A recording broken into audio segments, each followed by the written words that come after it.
apologize. Today's webinar is on consulting skills. For those of you that have joined us before, today's a little bit different as it's not specific to OpenAir. It's really about consulting skills in general. So thank you very much for joining. Can everyone hear me okay and able to see my screen? Okay, well, I'll take silence. So, my name is Tara Nardini. I am with Top Step Consulting. And before we get started, I just wanted to give you guys a little information on Top Step news and events, our upcoming events, and our OpenAir user groups. We actually have 2 going on next week in Salt Lake City and in Denver. We have a UK, our first UK user group on October 10th and San Francisco on October 17th. Our next webinar is on advanced timesheets, and that will be October 9th, next month's webinar. And we're also going to be at Technology Services World, which is October 20th through the 22nd. We'll be at booth 7 on the expo floor. So any of you that are attending, please feel free to join us. Come see us. So what we'll be covering today is really the importance of consulting skills, understanding things from a customer's point of view, handling changing customer situations, and relationship management. All right, let's get started.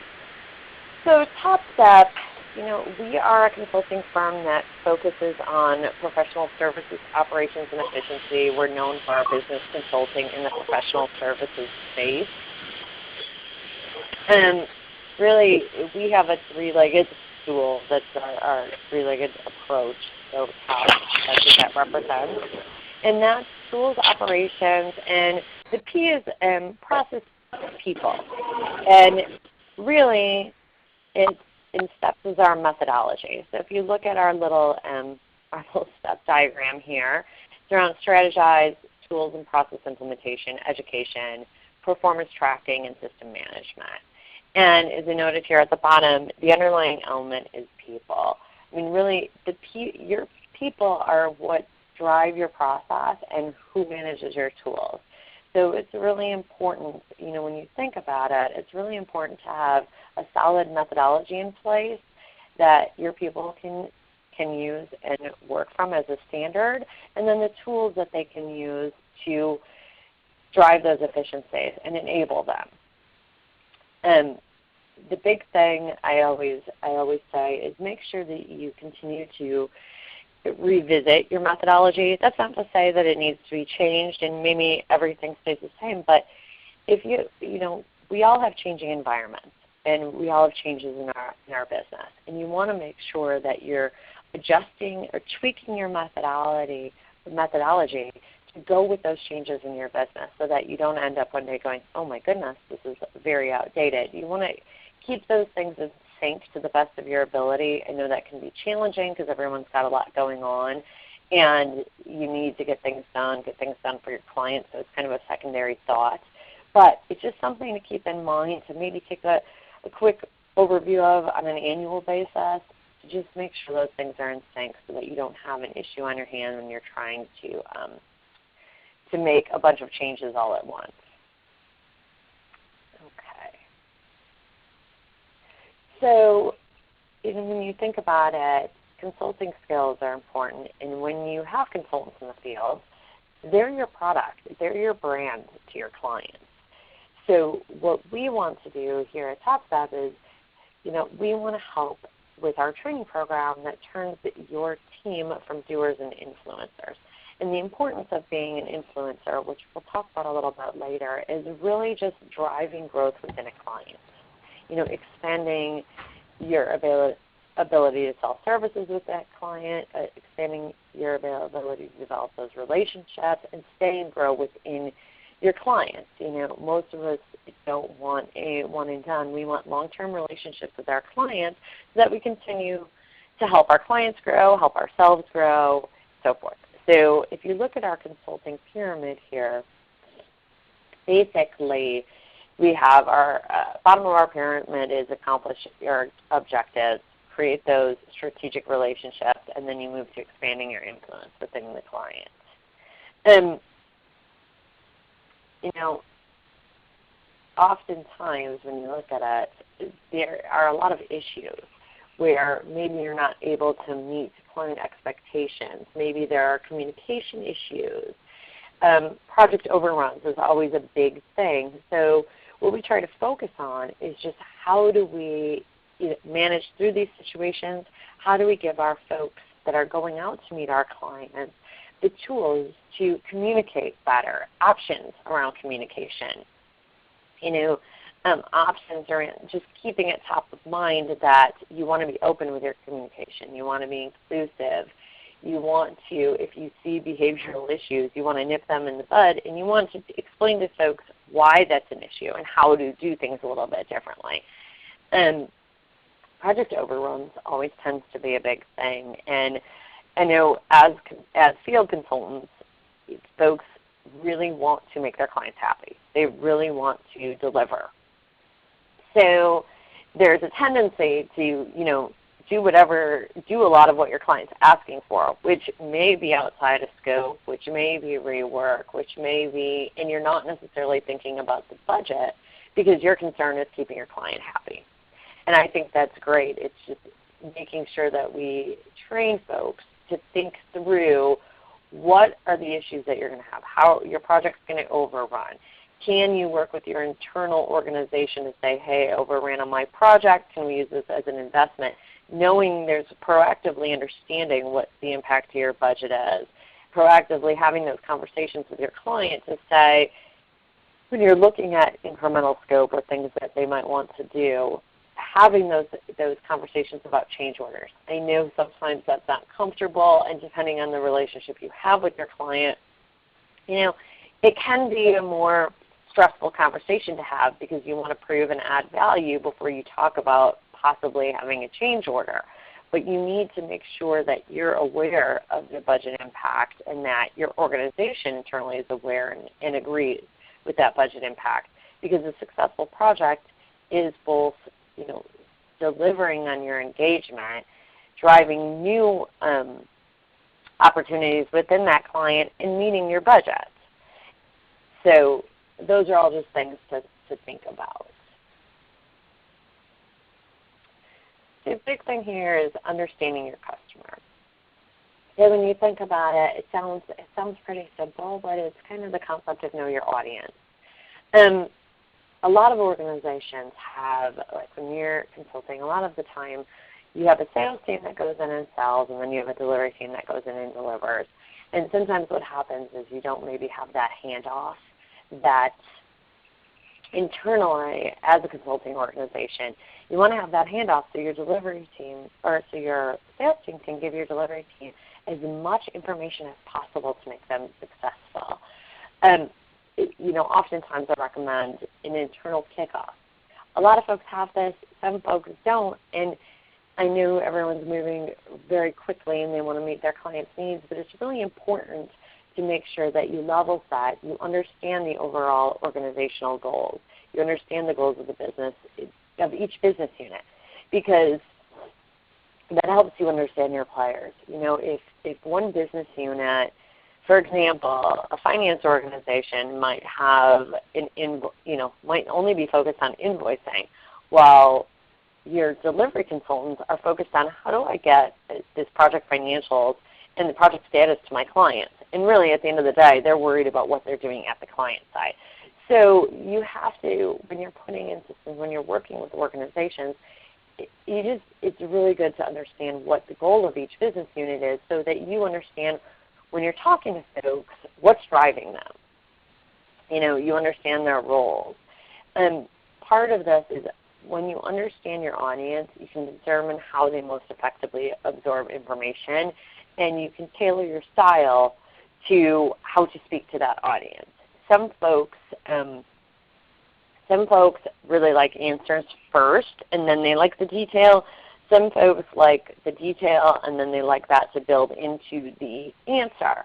It can be very challenging if you have a room with a combination of those type of folks. So you need to just work with, you need to understand your stakeholders, who's driving those meetings that you're in, so that you can understand how to best position your information. But it's really helpful when you're working one-on-one with different teams within a client site, different internal organizations within that client site, to know how to most effectively talk to them so that everyone is benefiting from any meetings or sessions that you're having. And the other thing is just empowering your client with information. You want to make sure that your client has the most up-to-date information and is trained on whatever's going on and aware of whatever's going on within that organization, within the project, because the more they know, the more they're better able to help you, and the more they're better able to influence folks within that organization to continue making your project successful. Listening. Sounds silly. There's a lot of things on this, but it really is a learned skill.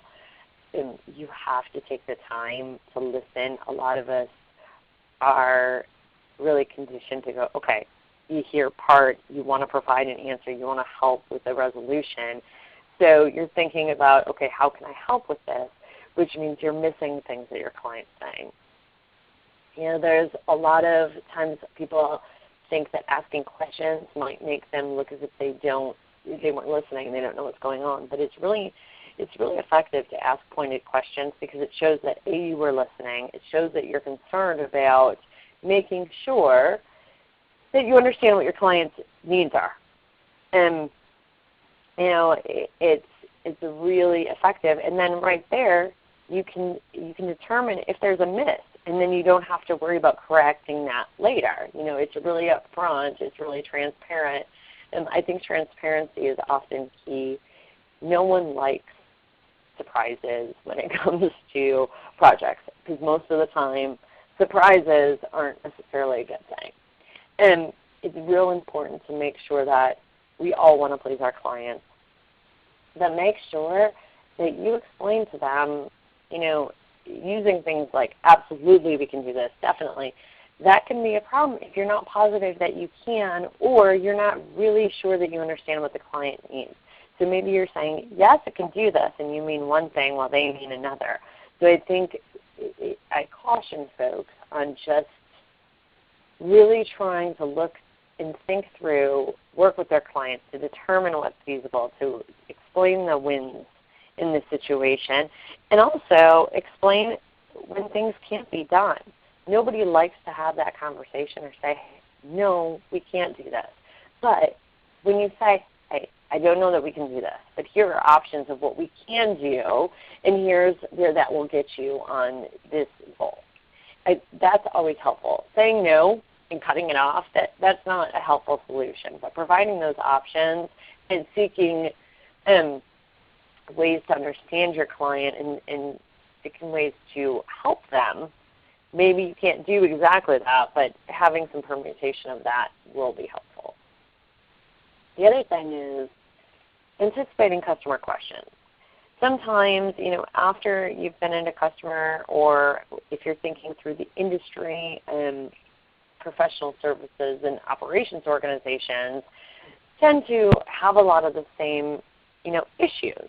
Maybe they can't clearly look at financials. Maybe they can't clearly understand project status. How do we measure things? How do we standardize? When you think through the industry, anticipate questions that you believe your client might have so you can have some options prepared before walking in. And it's a more proactive approach to helping manage the client, to showing that you have thought through their business, you understand their business, you understand their industry, and really look at yourself and thinking, okay, it's not a cookie-cutter solution, so how can I help? Maybe you can't do this, but how can I help the client? What might your client need? How can you look at what's going on within the client and think through further ways that you can help them? And meeting customer objectives and setting appropriate expectations is just huge. And you want to make sure that you don't, you don't want to oversell your client. You want to explain to them, you want to make sure you're on the same page with expectations, you want to meet the deadlines, and you want to use, so with TopStep what we do is our pyramid, really at the bottom of our pyramid is domain knowledge, and that's just your process or industry specific knowledge. You couple that with the technical skills. So oftentimes, we're doing maybe system implementations, or we're working with finance organizations. So your knowledge of the software, your knowledge of accounting processes, GAAP processes, those types of things. And you couple those to basically execute your tactical solution. So that's what we mean by combining these things to meet our customer objectives. What you want to do is make sure you set appropriate expectations, and if you can't meet that objective, you tell your client sooner rather than later. That's just a pretty simple concept. No one likes to hear on the day that something's due that it's not done. And a lot of times you'll build stronger relationships by just being very upfront with your clients. Okay, so changing client environments. A lot of us have had this happen, where you're in a customer and maybe their organizational structure changes. Maybe the key players that were managing the program or a specific initiative changes. Maybe they're looking at changes. You're on a project and the organization is going to change in 6 months, but they still want to move forward with the project.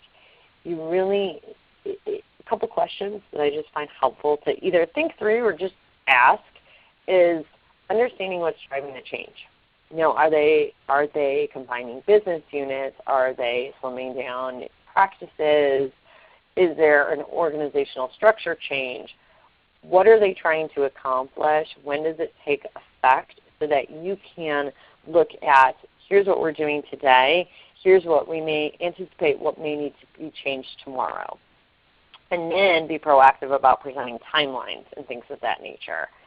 Impact of the change. That really goes along with what I just mentioned is, what is the impact? Understanding how does that impact what you're working on, and understanding how that impacts the organization. It may impact people's behavior. Org changes, structure changes, leadership changes can definitely have an impact on, even if your client team stays the same, can have a definite impact on how people work together, how the project's functioning, the different goals, and did the key players change? That's a huge thing, because you want to make sure that you have a handoff, and that you know who now is your new contact. So I look at this in kind of some steps, and navigating through changes and adapting to changes. Just level set on your project progress, meaning just take a minute to step back, make sure you assess exactly where you are, make sure that new client team, you all are in the same page of here's where the project is. Establish who the key players are. Define the program goals. Because the goal of the program, or perhaps you were in a phase where someone was suggesting, right now we don't care about revenue recognition. We only care about project management. Well, maybe one of your new key players is the CFO. And he likely will care about revenue recognition. So it's kind of that combining that know your audience, understanding and redefining those goals, the timing of them. If you need to readjust your project plan, if you're going to need to look at going through a change order exercise, is it necessary to hold incremental meetings?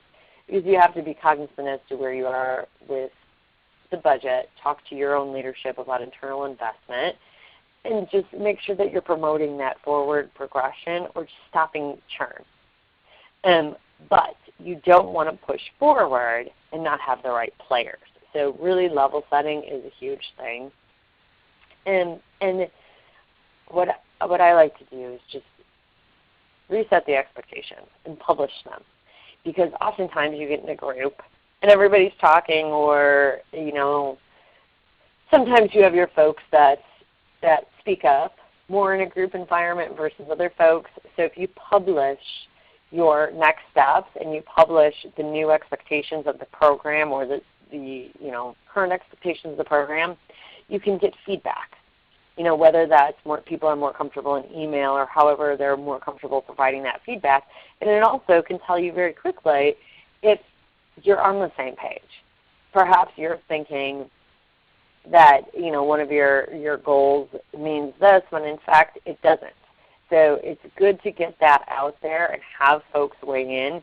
A little bit more work since you're already, this assumes you're already kind of in flight with the project. But in the end, it will save you from a ton of rework. And it will get the questions open up front, and it will also help you establish new relationships if people have changed within the team. So, relationship management.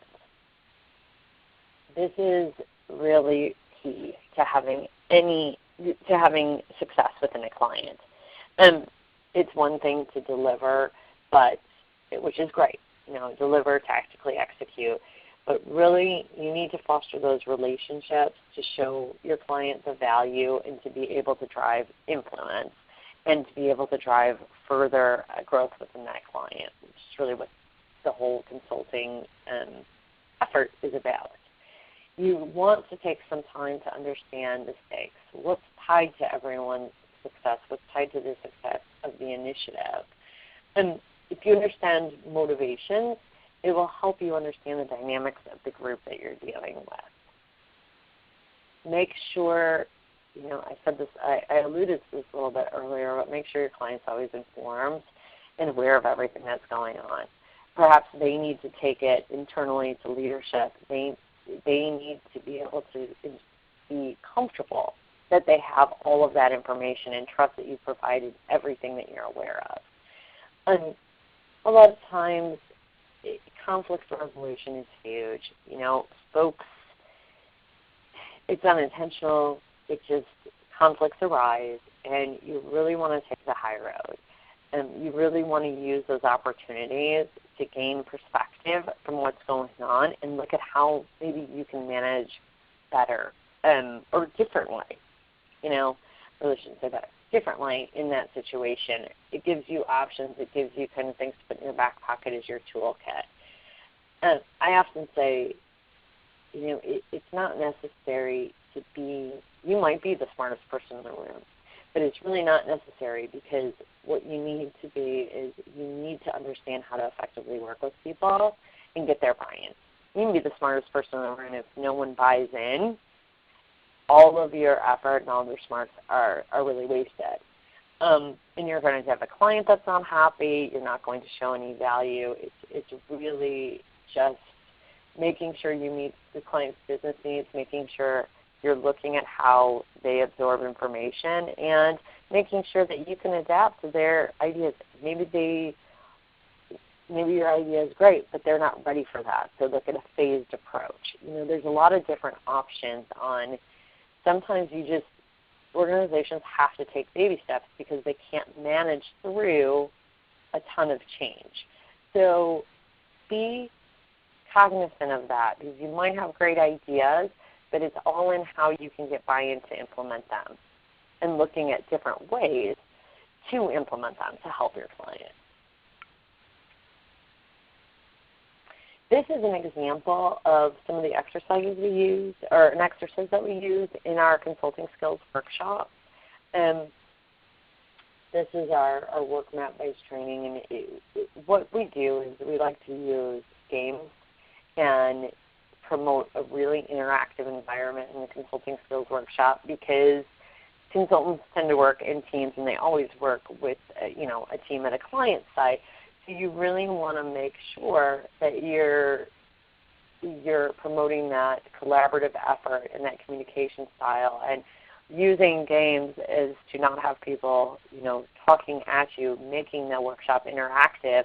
People get something out of it. So we at TopStep have developed some games and exercises that we go through when we hold our consulting workshop, our consulting skills workshop. Okay. Back to our pyramid.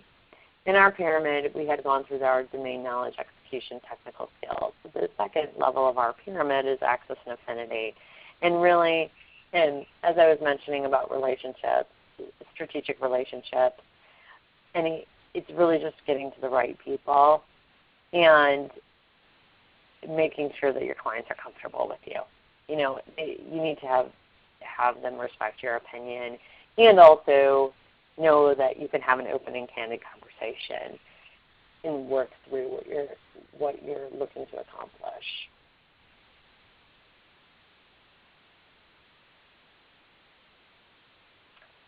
And our goal is the top of the pyramid, right? So influence, as I mentioned in the first and continue to mention throughout today's presentation, is influence. And that's just the capacity to influence folks. And you want to be able to influence at all levels, because you have different people with, as you mentioned, different needs. You have folks that maybe staff level, and they really have tactical needs of how to do their jobs. And then you have the strategic goals of the organization. So you're looking to be influential at all levels. And because that will really help you work effectively with the folks. And something to think about is assess your own strengths and weaknesses. Everybody can learn and improve. And if you look at your behavior, it's an exercise that's been around for a long time. And some people even do this in reviews. It's a start, stop, continue. And it just goes to help you look at what behaviors, think through your behaviors. A lot of the times we don't have time to sit and think through this. But, really be self-aware. Look at your behaviors. Look at your weaknesses and strengths and seek to improve and change them. This all drives at becoming a trusted advisor with your clients. And, the concept behind being a trusted advisor is just being a long-term client partner. You're really client-centric. You strive to do what it takes to make sure your client's successful. And it's sometimes, folks will look at doing even investment projects to gain that trust, to work with that client. They go through all of the steps of fostering a relationship. They do investment projects or take on smaller projects than they typically would just to open the doors to that client. And it's all about becoming that advisor, that partner. And some of the behaviors that you often see with a trusted advisor are just knowing their clients, taking a genuine interest. And I really think it's important to be inclusive and open to other perspectives. If you even think about just daily life, no one likes when in your role internally, in your personal life, people don't typically, it's hard if your opinion is dismissed. So really just be inclusive, be open to hearing, because you can always learn. That's the point of having a number of people in the room and working with different types of people. You can always learn and gain perspective from other folks. So it's a big part of being that trusted advisor, gaining that perspective, being inclusive, so everyone feels empowered. Next is just another game that we use. It's basically when we're in our consulting skills workshop, another thing to just promote an interactive environment. So, in summary, we should say our consulting skills are critical. We offer a one-day consulting skills course. And if you want more information, it's on our website. We have some tips on our website that might be helpful.